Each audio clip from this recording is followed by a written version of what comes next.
Welcome back to Ox Tools. I'm Tom. So we got the second part of the Meatloaf 19, I think it is, tool review. So it was too much to cram into one video, so we're going to continue on in this one and look at some more stuff and kind of spread it out in two things. Hopefully I'll have some actual machine work or shop work in there too for you guys to look at too. So let's put an apron on and let's go over there and we'll look at some more tools that came into the shop this last week. Okay. Okay, let's look at this thing. This thing is wonderful. This was the first thing I picked up when I went in there. It was clamped to a bench, and I just grabbed it. It's a Stanley, but it's kind of Art Deco here with these lines. It's got removable, hardened, serrated jaws. Got this cute little anvil rear end here. It's not a very heavy-duty vise, but look at this. It fits on my 2-inch thick table here. Is that in the frame there? Yeah, it's barely in the frame. Let me scooch down here a little bit. Fits on my 2-inch table and feels pretty good. So I'll clean it up a little bit. It's got some grease and stuff on it. Anyway, that's a neat looking vise. I just kind of fell in love with that when I saw it, just the styling of that. And I don't know if there's any numbers on it here. Stanley. Yeah, I don't see anything. It's just got kind of a nice patina. I'll get some of the darker stuff off, but I'm not going to scrub it down real hard. I don't want it to look too polished up. Anyway, it looks good.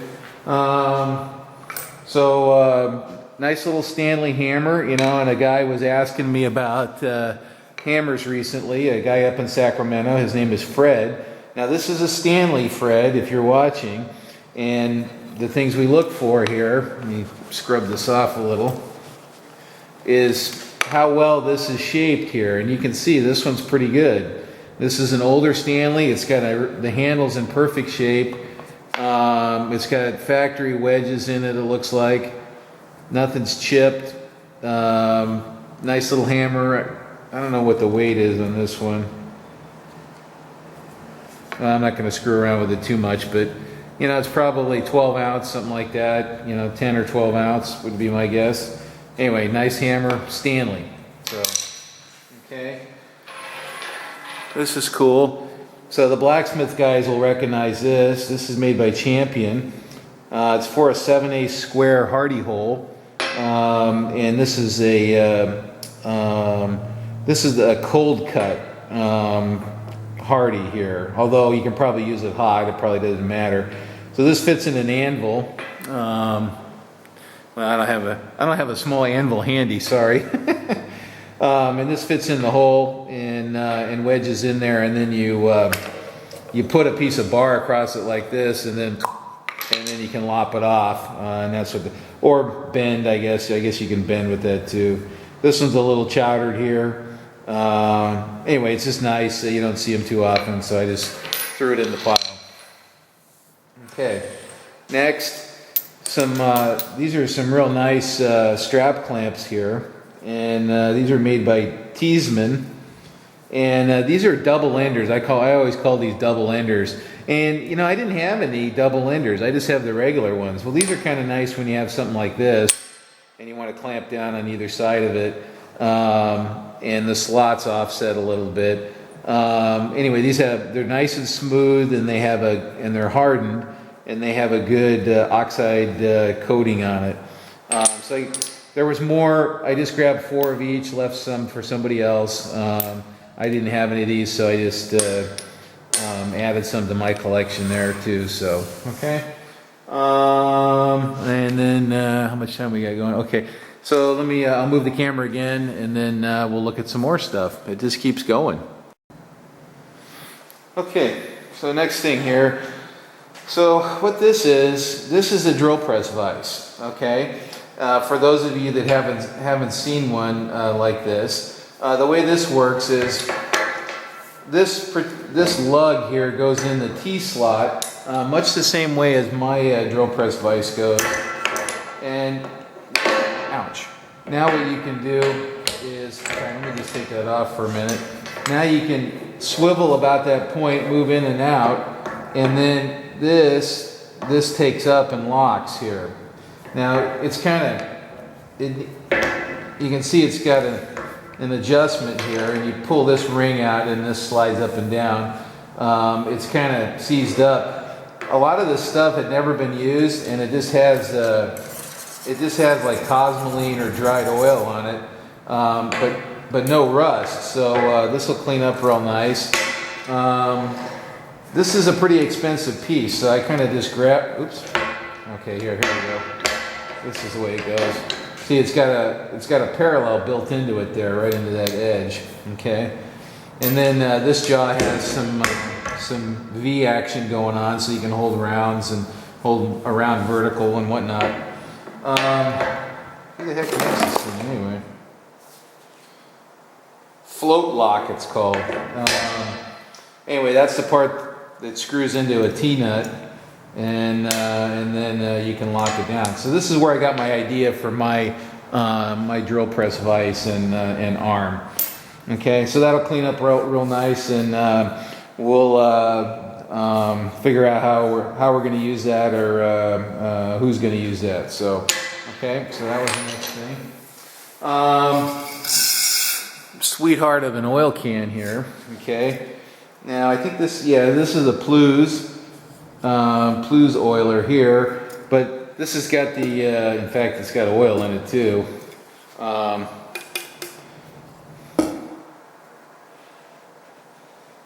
Smells like motor oil to me. Smells like motor oil, but this thing will clean up real nice, and that'll be it. Ooh, whoa! Oh, you know, almost got that right in the eye. Shot across the shop over there. So hey, when you're doing that, don't hit the thing, right? What a bozo. Anyway, nice looking oil can, and I just kind of like the look of it, and we'll find a place for it in the shop. All right, what's up? We got a little bit of time left. Let's look at this guy here. This is a live center, but it's not very live right now. I can't turn this right now. But it's a number 4 Morse taper made by Ideal Industries, and it's on a Titanic straight shank here.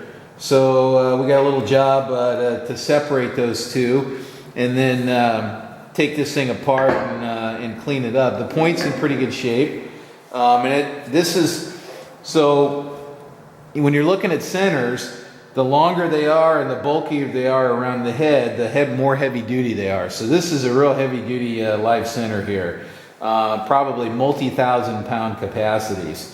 Oh hey, you know, I could use my my pickle fork thing probably, huh? I wonder if that'd fit in there. Anyway, I'll try that later.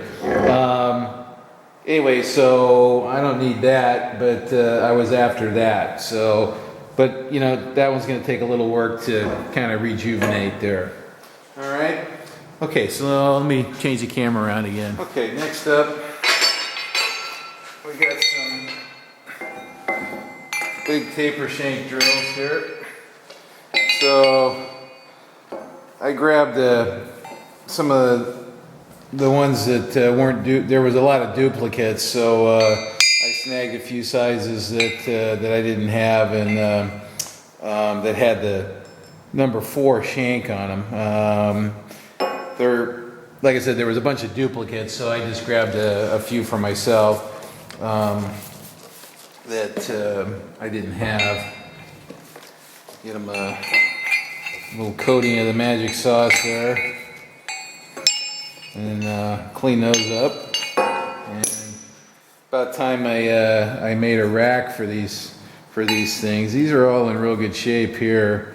I don't think they were ever used. The lathe that was there at this particular thing had a number 2 Morse, so all this bigger stuff was just you know, sitting on the shelf, you know, probably getting rusty a little bit.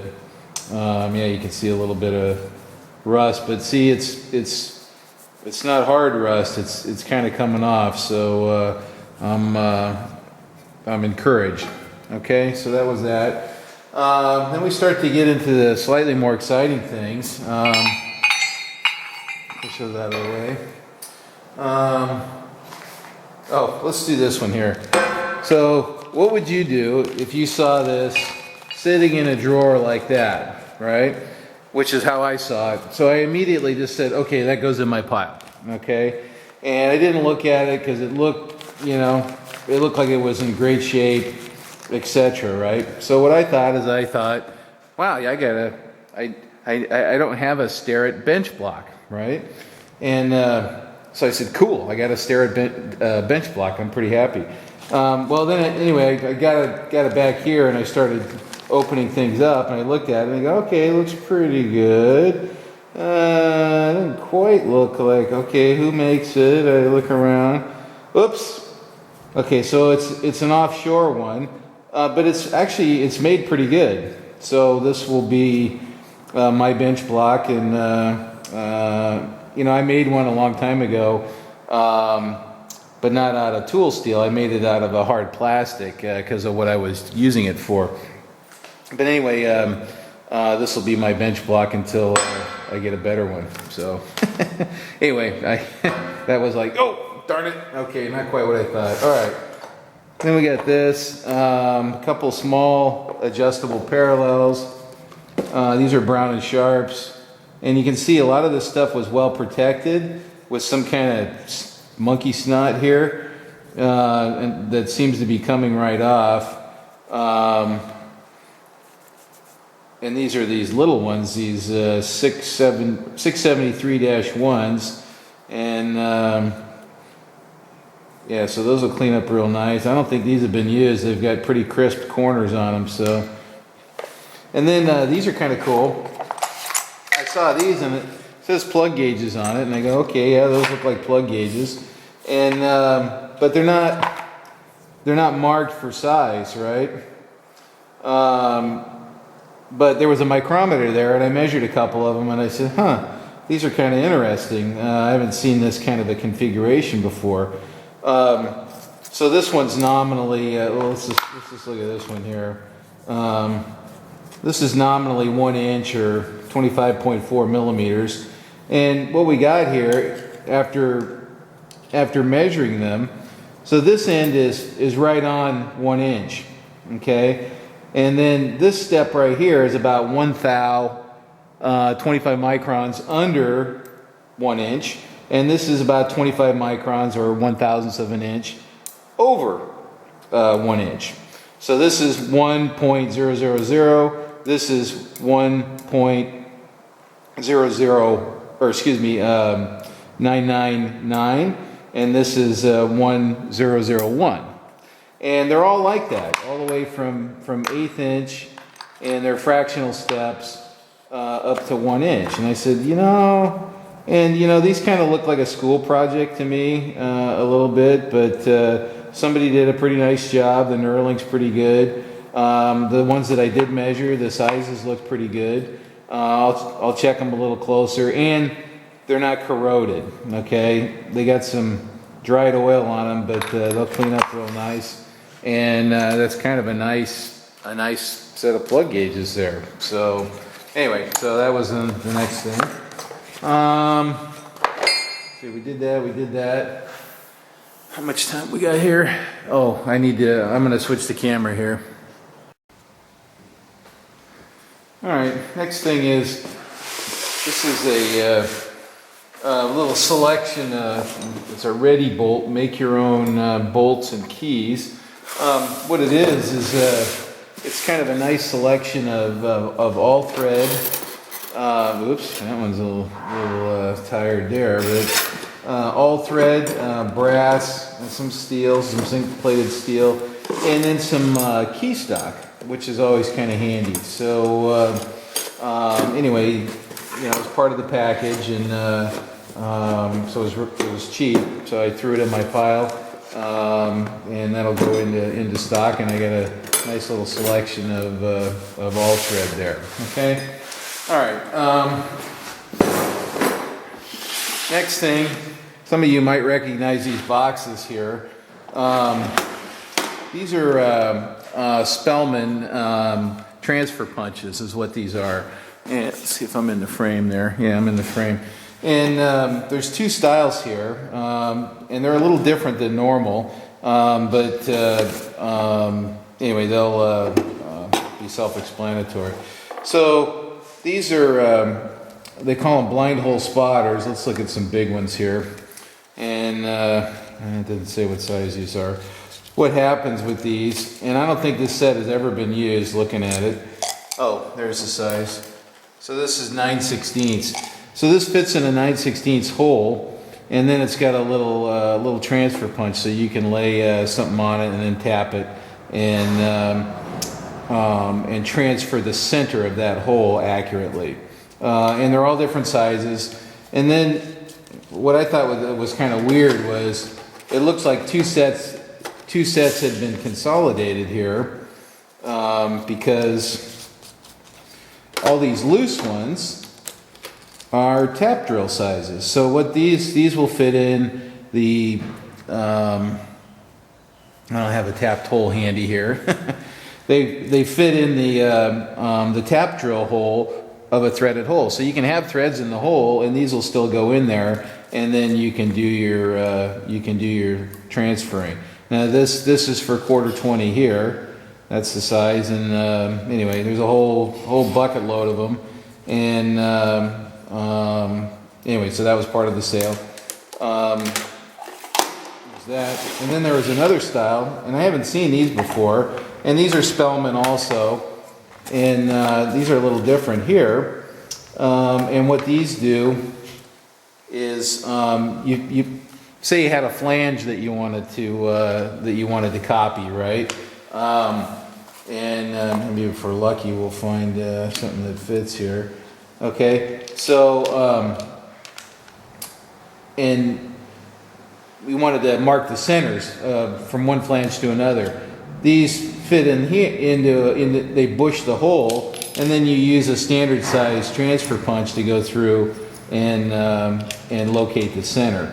So this is kind of an interesting set. I haven't seen one like this before, but it looks like it could be handy. This is the main kind that I use. This is the spotter punch type, and they come in drill sizes, and you use them like that. Anyway, so that was part of the deal there too. Those two sets. Okay, so I'm going to change the camera around again because we're going to get into the precision tools here. But meanwhile, I want to tempt your senses with this. I saw this in there, and I immediately looked at it and I said, "What the heck is that?" And so we're gonna examine this thing, and I'll show you how it works because it's very clever, and it's just a wonderful little machine. Okay, it's just a wonderful little machine. So it's a little dirty right now, but its little wood handle's intact. It's got its little property tag from E&H, wherever the heck that is. So who knows? So we're going to zoom in and we're going to look at that. Okay, so we're going to go through some of the precision items first, and so we'll start with this.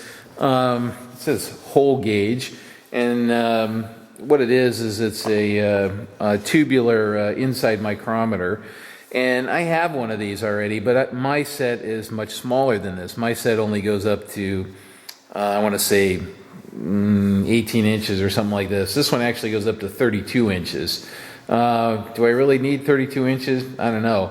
But this set is a little bit nicer than the one I have, so I'll be upgrading mine, and then the other one I'll pass it along to somebody else, or maybe I'll start an apprentice box or something like that. You know what, I'm not going to take all the pieces out here. But basically it's a tubular micrometer set. And so you stack the tubes up in the different matrix to get different sizes, and it has a 1-inch range here. And this is a nice satin chrome barrel. It needs a little cleaning. all this is this dried oil, so it's not actually rust, so I'm pretty happy with that. Okay, so there's that one. And then, let's get that out of the way. Next thing is the circle maker. So, what is that? That's a compass or something? Well, it's actually a trammel is what it is. And it's a Starrett trammel. And I don't think it's ever been used. And once again, it's got some dried oil on it, and that seems to rub off.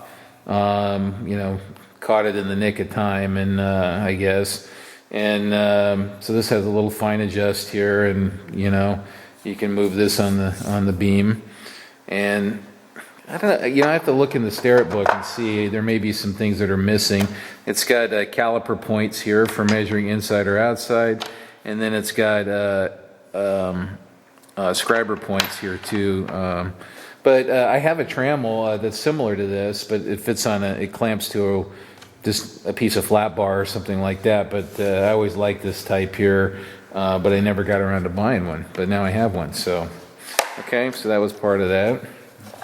And moving on down the road here. So I'll get some more cutting tools here. Oops. So there was a bunch of slitting saws. So these are just 6-inch diameter, 1/8 wide, brand new. I'm still stapled Morse with a 1-inch hole. This one's 1/16, 6-inch diameter.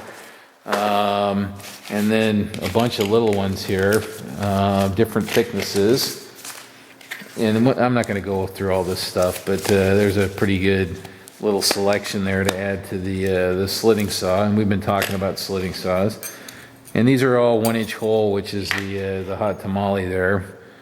Malco, and there's Thurston's, I think, and Morse, okay.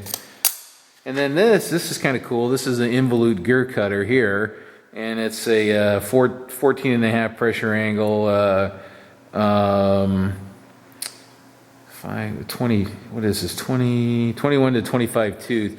This is one of the problems with gear cutters is you got to have a whole set of them, and the whole set's expensive. So one doesn't do you a lot of good, but when I see them, I pick them up if I notice them. All right. Okay, so let's see what's next. Oh yeah, this guy's kind of cool. This guy's pretty cool. The box is crud, but let's get that out of there. It says Enco. Wow, that's an old Enco. Wow. Okay, real old Enco car. So what this is kind of neat. It's a number 2 Morse, dead center. At least I think it's dead. Adjustable micros. Anyway, it's got a little eccentric in it. So with this tool here, and I think it's kind of frozen right now because it hasn't been moved in a while, or it's very stiff to move. You can offset this a little bit. So if you have a little bit of taper in your, oh yeah, look, it's got an up right there, okay? So if you have a little bit of taper going on, or you want some taper, you can dial in a very small amount here, which is kind of neat. Anyway, it's just kind of a unique tool, so, you know, can't pass that up, right? It's kind of a strange thing. Hey, maybe I ought to mail this card in and see what happens, right? This center has been thoroughly inspected and found to be within blah blah blah blah blah. Okay. Anyway, I'll look at that later. So even got the paperwork with it, which is kind of cool. But I don't like the box. Okay. Next thing, little chuck, little baby chuck here. Even had the chuck key. These are nice for small drills, and it's got a 1/2-inch shank on it. You know, nothing magical there, but useful tool. This is pretty nice. This is a Starrett ID mic, okay, and you can see when I crank it this way, these are opening up. So you put this in a bore like so. Okay. And it says it's undersized a little bit.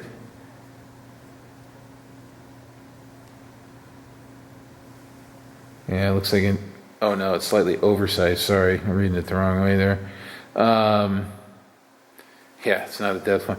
Anyway, it's kind of nice for quick, accurate measurements of bores. And this goes up to 1.2 inches, I believe. So, oh, actually, you know what? That wasn't 1 inch. What the heck was that? Yeah, it was. Yeah, I don't have my glasses on. I'm embarrassed to say. So yeah, it's 9 something. What? So it must be 15/16 or I don't know what.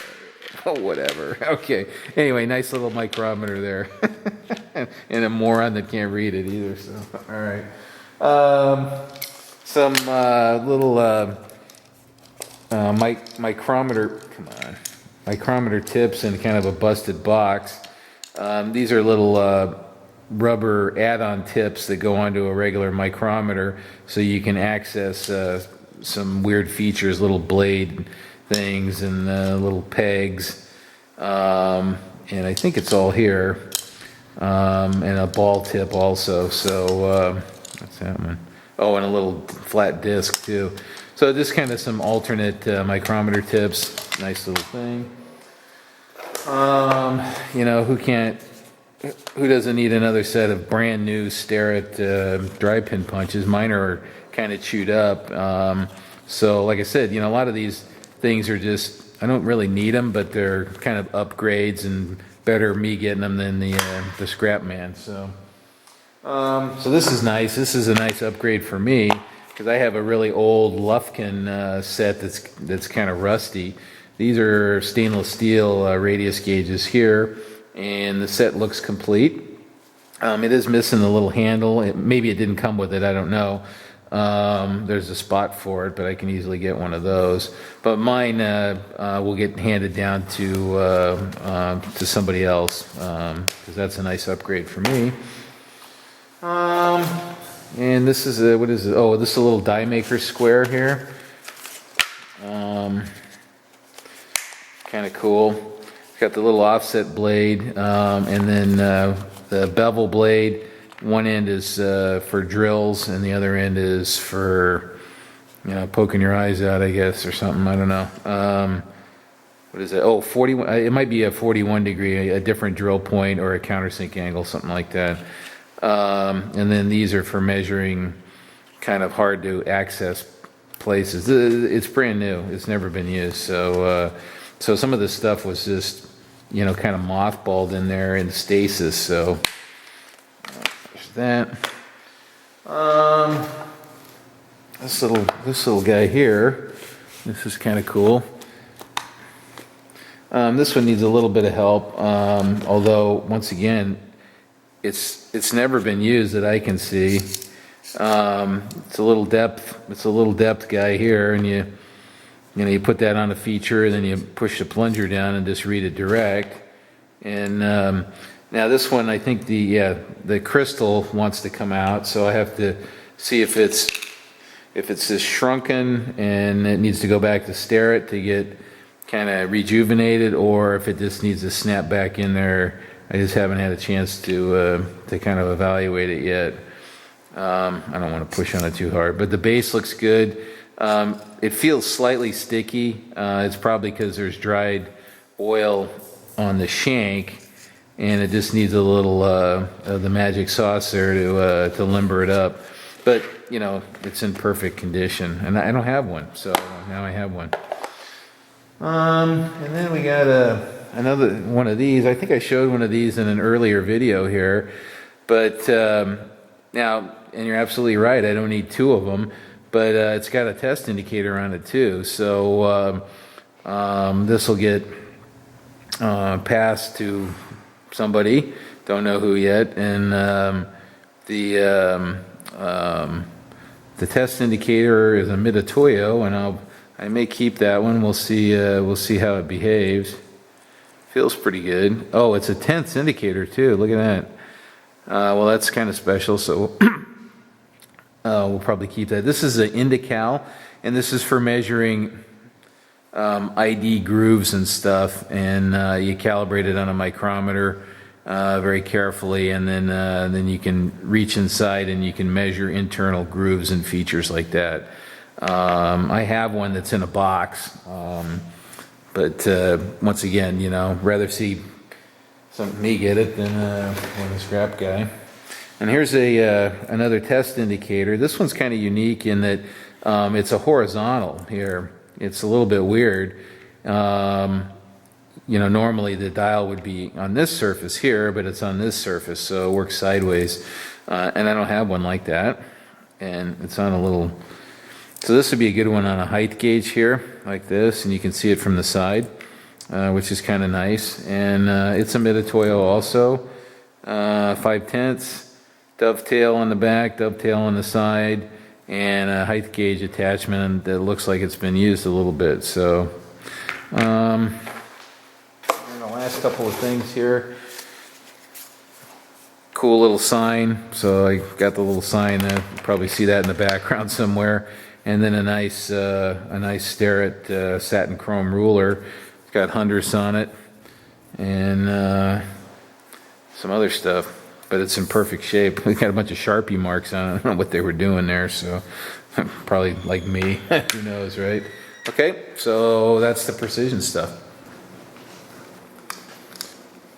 Okay, the next thing I want to show is this little guy right here. So this caught my attention at this sale early on, and I kind of passed it over a couple of times because I didn't know what I might use it for.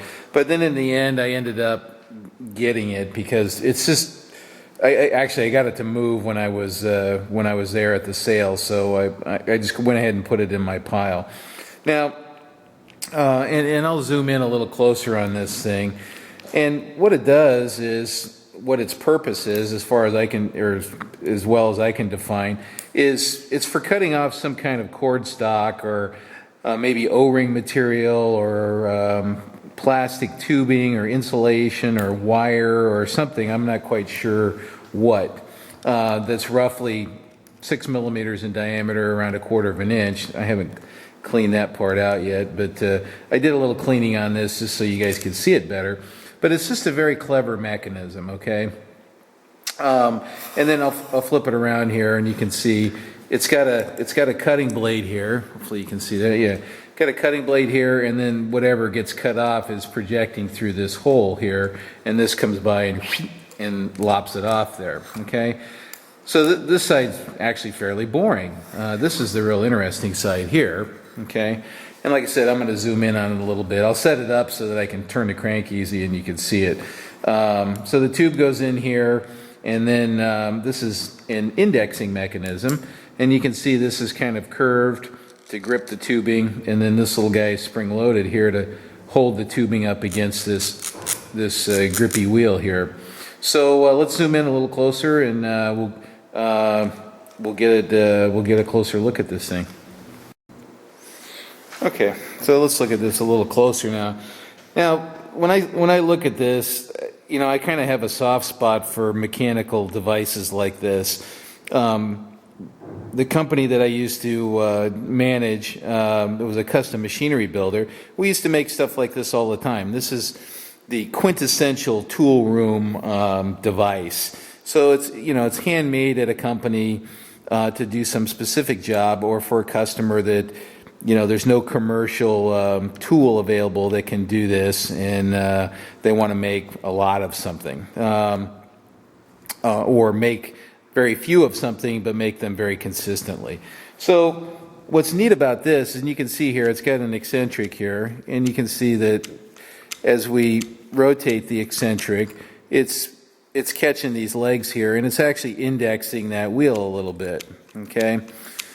So there's a little one-way clutch, there's a gear underneath there, and then a little rack. You can't see the rack just yet.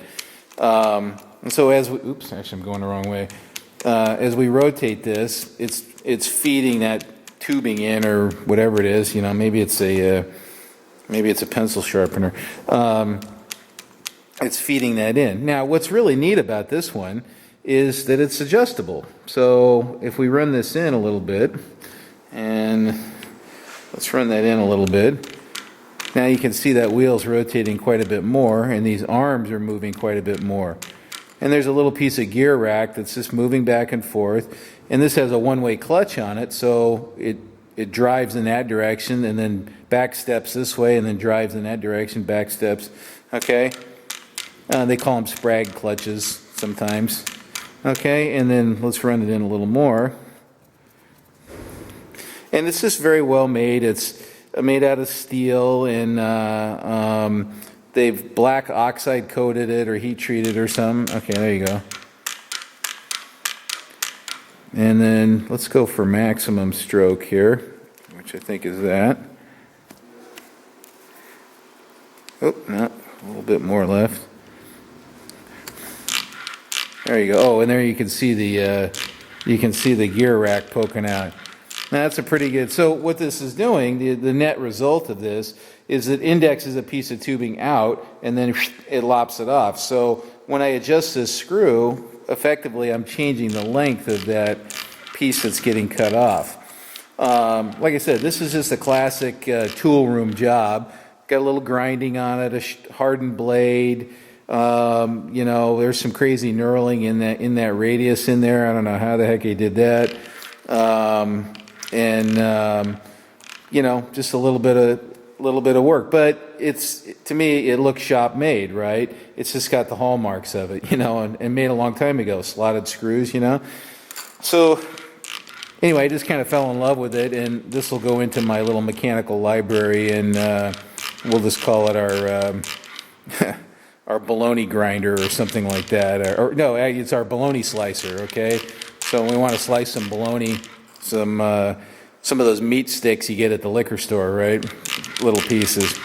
Anyway, thought you guys would like that, and it's in my collection now and saved from the scrap man. Okay, so that's about it on the Epic tool acquisition. And once again, I just wanted to say, you know, it's not about, you know, me getting a bunch of stuff. This is all, you know, saving it from the scrapper, and we're going to reuse it, we're going to repair it, and repurpose it. So, and what that means is I'll upgrade my kit, somebody else will get a kit, or something that they don't have, so this will ripple throughout the community. So, and better our community than the scrap metal community. So that's what the way I think about this kind of stuff. Anyway, I hope you enjoyed it, and it was fun digging through the pile, and I wish I could video that whole that whole operation, because it's pretty entertaining actually, because we had a banter going with the liquidator guy, and he was a fair fellow. He wasn't giving things away for free, but he wasn't gouging your eyeballs out either to get your hands on it. So it was an equitable exchange. I